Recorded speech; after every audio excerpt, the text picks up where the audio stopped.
মানুষের ধৈর্য শক্তির একটা পর্যাপ্ত সীমা থাকে। সেই সীমাটা যখন ছাড়িয়ে যায় তখন একটা সম্পর্ক নষ্ট হয়ে যায়। আমি কি বলতে চাইলাম আপনারা কি বুঝতে পেরেছেন? আপনারা হয়তো যারা প্রেমে যুক্ত আছে বা প্রেমের সঙ্গে যুক্ত তারা হয়তো বুঝতে পেরেছেন। অর্থাৎ আপনার সম্পর্কে আপনি বারবার ঝুঁকে যাচ্ছেন। আপনার ভুল হোক বা আপনার পার্টনারের ভুল হোক, সবসময় আপনাকেই সরি বলতে হচ্ছে, আপনাকেই ক্ষমা চাইতে হচ্ছে তার কাছে। সে কখনো চাইছে না আপনার কাছে। এইভাবে একটা সম্পর্ক বেশি দিন টেকে না। একটা সম্পর্ক টেকানোর জন্য দুদিক থেকে পর্যাপ্ত শক্তি প্রয়োজন। অর্থাৎ আপনি যদি বেশি শক্তি প্রয়োগ করেন তাহলে আপনার পার্টনার কষ্ট পাবে, আর আপনার পার্টনার যদি বেশি শক্তি প্রয়োগ করে তাহলে আপনি কষ্ট পাবেন। তো দুজনের ইকুয়ালিটি মেনটেন করতে হবে। বর্তমান সময়ে প্রত্যেকটা সম্পর্কে এই ইকুয়ালিটি জিনিসটা নেই। হয় একটা সম্পর্কে একটা মেয়ে বেশি এফোর্ট দিচ্ছে, না হয় একটা ছেলে বেশি এফোর্ট দিচ্ছে।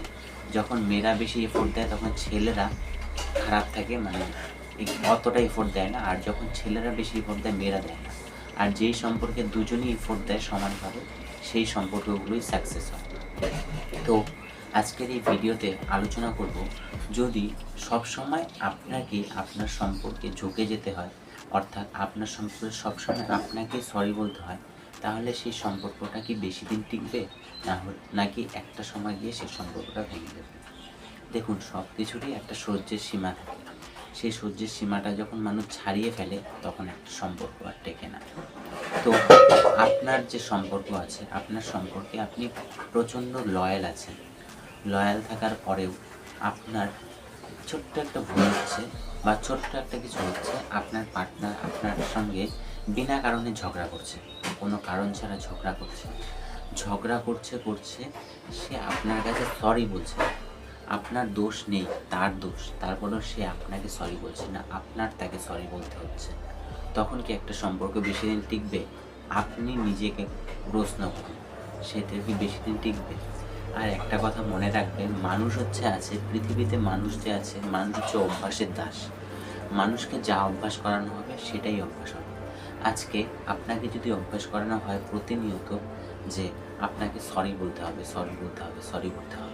আপনি সরি বলবেন, একটা সময় গিয়ে কিন্তু আপনি নিজে অ্যানালাইজ করতে পারবেন যে আমি কেন সরি বলছি, আমার কি সত্যি সরি বলাটা প্রয়োজন আছে নাকি প্রয়োজন নেই। পরে একটা সময় গিয়ে কিন্তু আপনার মন আপনাকে প্রশ্ন জাগাবে এবং প্রশ্নের উত্তরটাও দিবে যে এটা যে তুই সবসময় সরি বলছিস, এটাতে তোর যে নিজের ইমেজ আছে, নিজের যে সম্মানটা আছে, সেলফ রেসপেক্টটা আছে, সেটা নিচে ধুলিতে মিশিয়ে দিচ্ছিস। একটা সময় গিয়ে আপনার মাইন্ড আপনাকে সেই প্রশ্নটা করবে। আপনি যদি কোনো সম্পর্কে যুক্ত থাকেন বা আপনি যদি কোনো সম্পর্কের সঙ্গে যুক্ত হয়ে থাকেন, তাহলে আপনি অনেক সময় এটা ফেস করে থাকেন। হ্যাঁ, আপনার রিলেশনে আপনার পার্টনার এবং আপনি দুজনই যদি সমান এফোর্ট দিয়ে দুজনকে ভালোবাসেন, তাহলে একবার কেন 100 বার তার কাছে ঝুঁকে যান, 100 বার। কিন্তু প্রত্যেকটা সময় আপনার দোষ হোক বা তার দোষ হোক, প্রত্যেকটা সময় আপনিই ঝুঁকে যাচ্ছেন এবং সে আপনার সঙ্গে রাগ দেখিয়ে যাচ্ছে। এভাবে তো বেশি দিন টিকবেন না। আপনার দোষ থাকলে আপনাকে সরি বলতে হবে, তার দোষ থাকলে আপনাকে সরি বলতে হবে। মেয়েদের সাপোর্টে একটা কথা বলছি, মেয়েরা চায় যে ছেলেরা বেশি সরি বলুক, তার দোষ থাক তাও ছেলেরা বেশি সরি বলুক।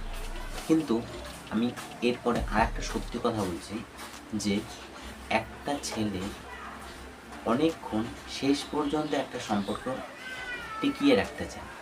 অর্থাৎ একটা মেয়ে যেমন সহজেই হার মেনে যায়, একটু ঝগড়া হলেই ব্রেকআপ করার সিদ্ধান্ত নিয়ে নেয়, একটা ছেলে কিন্তু তা নয়।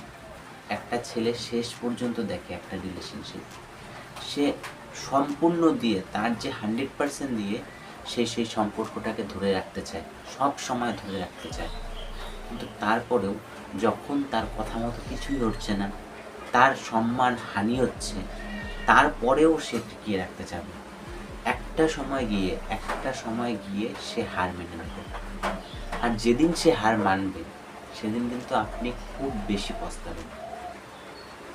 খুব বেশি পস্তাবেন আপনি যেদিন সে হার মানবে। কারণ তার মতো ভালোবাসার মানুষ পাওয়া বর্তমান সময়ে অসম্ভব। অসম্ভব হয়ে দাঁড়াবে তার মতো ভালোবাসার মানুষ খুঁজে পাওয়া। তার মতো ভালোবাসার মানুষ আজকের দিনে দাঁড়িয়ে পাবেন না, আমি গ্যারান্টি দিচ্ছি। তো প্রত্যেকটা সময় যদি আপনার পার্টনার আপনার কাছে ঝুঁকে গিয়ে থাকে, সরি বলে থাকে, তো একটা সময় গিয়ে যদি সে সরি না বলে, সে ক্ষমা প্রার্থনা না চায়, তাহলে বুঝে নেবেন তার লিমিট ক্রস করে গিয়েছেন আপনি।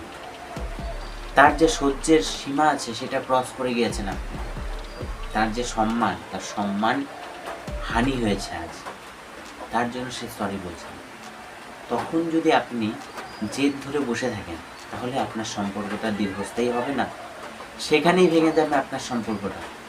আর তখন যদি আপনি বুঝতে পারেন যে এটা আমার দোষ, আমার এখন ক্ষমা চাওয়া উচিত, এবং আপনি ক্ষমা চেয়ে নেন, তাহলে আপনার সম্পর্কটা আবারও খুব সুন্দরভাবে চলবে।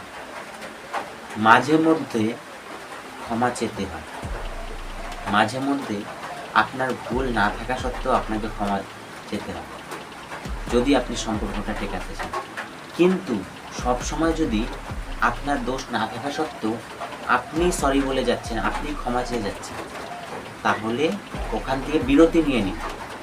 ওখানে আপনার ভবিষ্যৎ নেই, ওখানে আপনি সারা জীবন ছোট হয়ে যাবেন, আপনার সম্মান লুটোপুটি খাবে নিচে।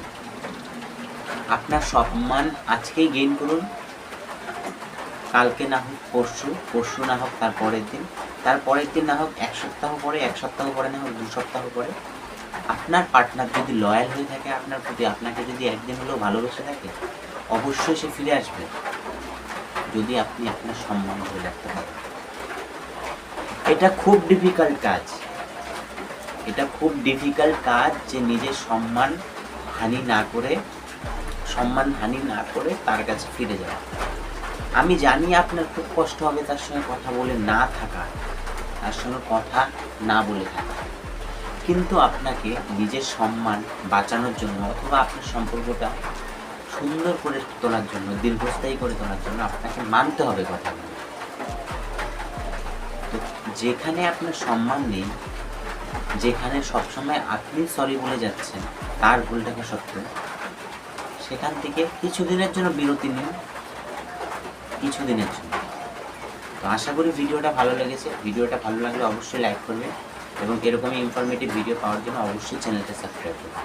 দেখা হবে আবারও এক নতুন ভিডিওতে, নতুন এক আলোচনার সাথে। ততক্ষণ ভালো থাকবেন, সুস্থ থাকবেন। ধন্যবাদ সকলকে।